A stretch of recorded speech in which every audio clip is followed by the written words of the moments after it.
Today I'm attempting to transform a $20 steak from Coles into a meal that I would happily pay $100 for at a restaurant. Meat is expensive these days, but if you know what to look for at the supermarket and how to cook for yourself at home, then you'll be equipped to make restaurant quality steaks from the comfort of your kitchen. And for those out there who prefer steak from a local butcher, don't you worry, because I'll be cooking one of them as well. Bloody beautiful, right? It don't get any better than that, mate. But first, let's head to Coles and then one of my favourite local butchers in Melbourne to get my hands on some steak. And off to Coles we go.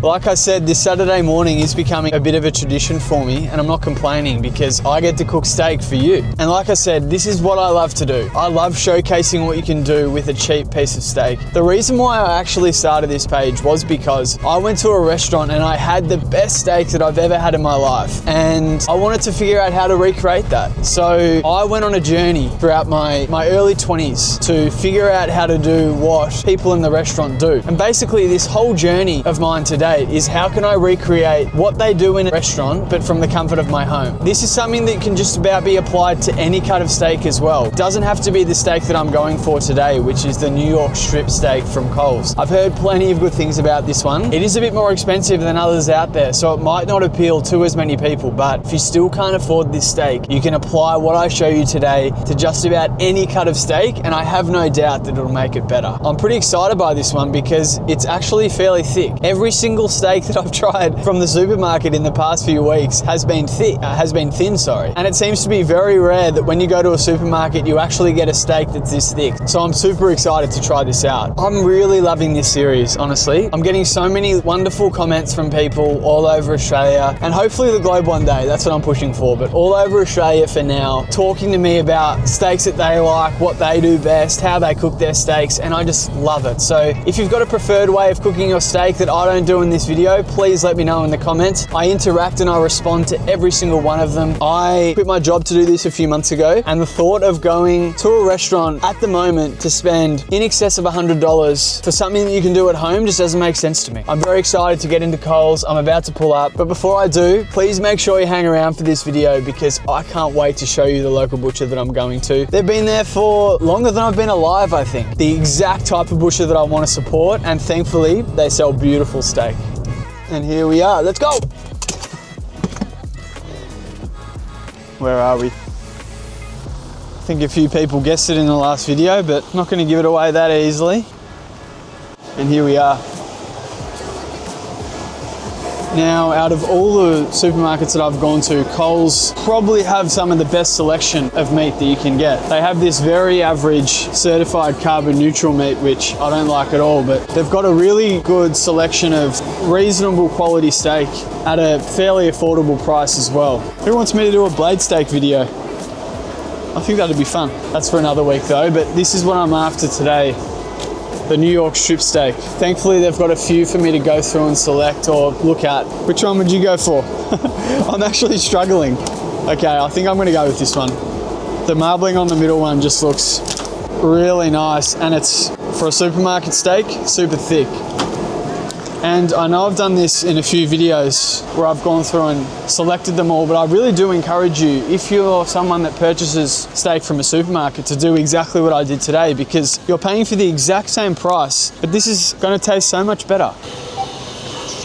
And the same goes for a butcher as well. That's probably the benefit of going to a butcher, is that you get that service and you get the ability to actually go through and pick a steak that you would like. And you will see exactly what I'm talking about when I pull up to my next pit stop at one of my favorite local butchers down here in Melbourne. Mario's Meat & Co. This is what local butchery is all about, honestly. He doesn't know I'm coming, but I'll try to get him on the camera. Like I said, I think he's been doing this for like 30 years. Oh, I'll ask him. Look at this. This is what local butchers are all about. There's a bloody pharmacy next door. There's a bottle mart, and then we've got Mario's Meat & Co. How good is that? Here he is. Hey, how are you, buddy? What's going on? Not a great deal. What's going on with you? Not much. I'm filming. Is that all right? Yeah. Keep doing a video. No, just filming. That's okay. Yeah. I was saying before, how long have you been doing this for again? How long have I been doing it for? Yeah. 45 years. 45. 45 years, mate. I was saying I thought it was 30. Nah, I've been here in this shop for 35 Okay, years. Yeah, okay. Yeah. Jeez. It's longer than I've been alive. It's longer than, yeah, exactly, mate. It makes you feel good. Longer than a lot of people have been alive, actually. I love it. Especially all your viewers. I love it. I love it. It's good. Looking for like a thicker cut of steak today. What are you looking for? What are you thinking? I don't know, any like a scotch or something. Have you got scotch? I've got a scotch. No, Yeah, I'll scotch. Trim one up and I'll cut one up. Yeah, that'd be good. You like the fat around. No, don't trim the fat. Don't trim the fat. I'll do that for you, right? Yeah, perfect. No worries. Maybe I'll come out. We have a. You allowed? Am I allowed to do this? Yeah. Hey, Meg. Very good. In the kingdom. In the kingdom, mate. This is where it all happens. That's perfect. This is where it all happens. I love it. So what do you got here? It's a Scotch fillet. Black Pure Angus? Black Angus. Okay. And it's grass fed. Yep. What I'm going to do is I'm going to cut a nice big thick one. Nice big thick one, you reckon? Oh yeah, you got to go thick. I just got to take a bit of the bone gristle out. Of course. When they bone it out, they'll leave a bit of bone gristle. Yeah. Got to take that out. Might give you the mic. Here we go. No, don't give me the mic, mate. Don't give me the mic. What do you reckon? I reckon that looks good. Hey, Hang on, that's let special. me get a look at it. Yeah, have a look at this, mate. Watch the marbling on this, buddy. Yeah. Ooh. Really? Bloody beautiful, hey? It don't get any better than that, mate. And grass fed. No muck around, grass fed. You love your meat, you can tell. Have a It's been crack 40 at that, years, mate. but you still like the sight of a good steak. Have a crack at that. That is beautiful. Is that enough for you, That's mate? perfect, Is that mate. enough? That's perfect. That's what I want. Well, my son, Yeah. well, I've got this friend that's a vegetarian. Yeah. And when she comes home, my wife goes all out, you know, to do vegetarian food for her and all that. I'm fucking sitting there. And she's eating. These are the best potatoes ever. I'm thinking, oh, fuck, she's used to She said tell her. Really? She used to tell her. I thought, well, I'm not going to tell her, you know. But she reckons it's the best potatoes ever, mate, she's ever had. Well, I won't include the spit in the video. Thank you, mate. It was funny, mate. Yeah. I love it. Like I said, even for the potatoes, mate. Yeah. I love it. Thank you, mate. I'll see you soon. Mate, Have a I'll good one. see you soon. Pleasure. And bring me the product. I definitely will. Thanks so much. See you, Meg. Have a good one. Bye.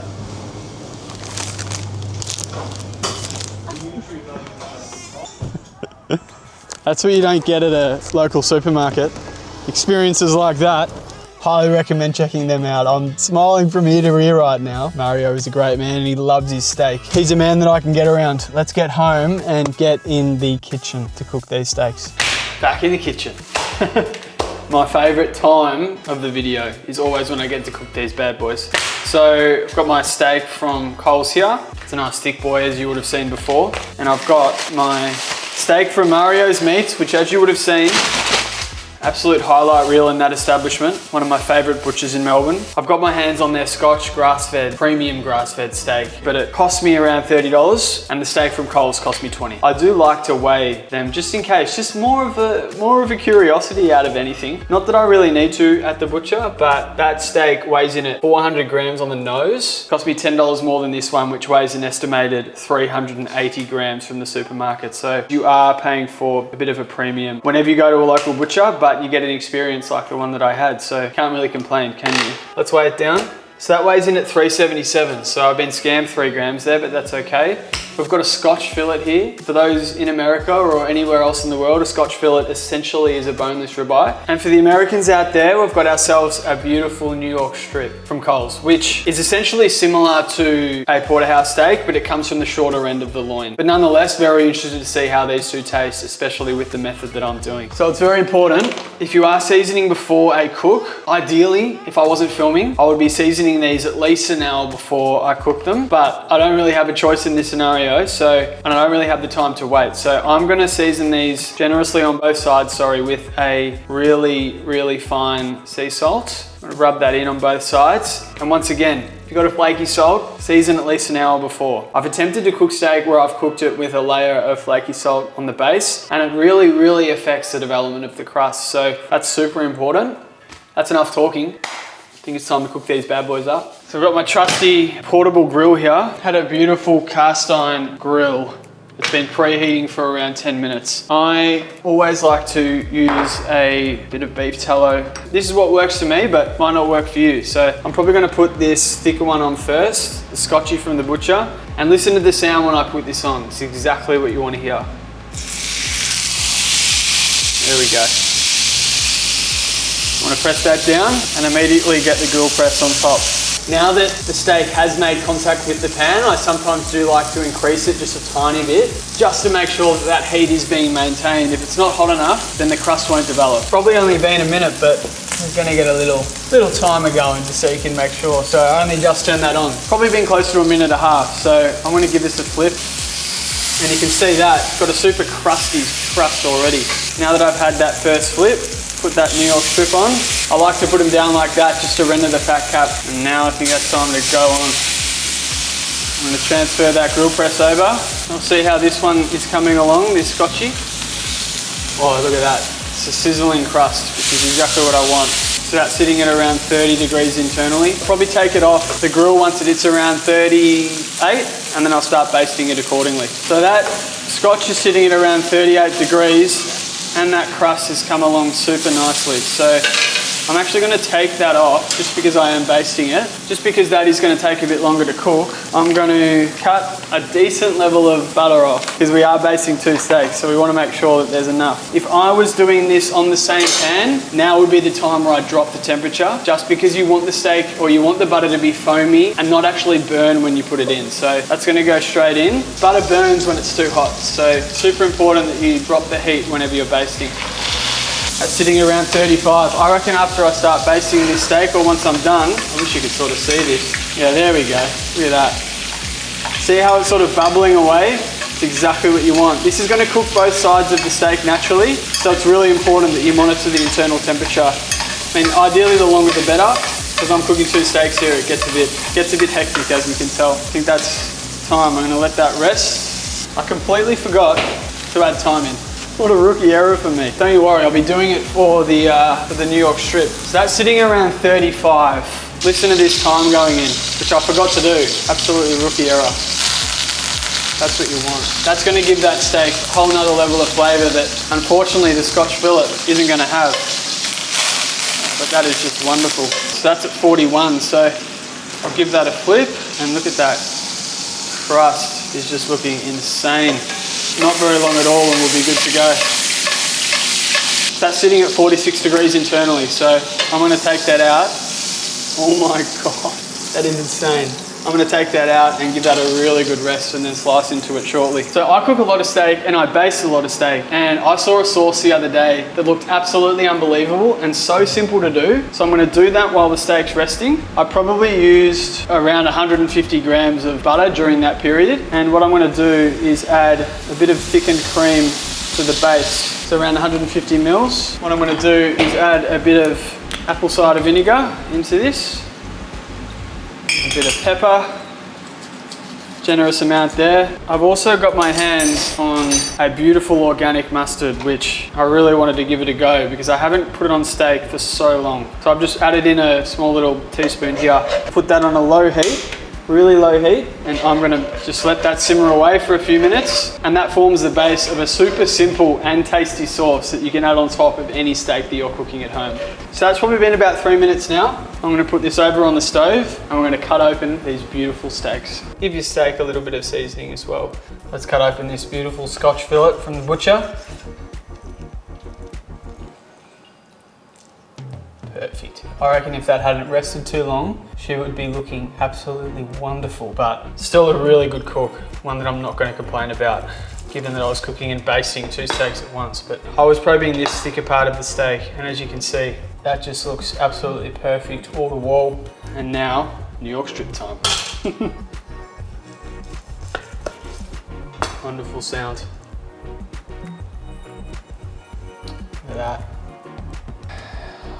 I never nail these steaks when I cook 2 at once, but still a beautiful cut nonetheless. Yeah, it's actually great. This is why I like having thick cuts. And what I'm gonna do is serve these up just like I would at a restaurant. So I've got our butcher steak here, and we've got our New York strip steak here. There are no comparisons going on today. This is just a celebration of steak more than anything. We've got our really quick sauce here, which I'm just gonna put over the base, or the top of the steak, sorry. If I was served this at a restaurant, I'd be pretty happy, I won't lie. Without further ado, let's try them out. I'm gonna start with the Scotch fillet. Dip up that sauce, look at that.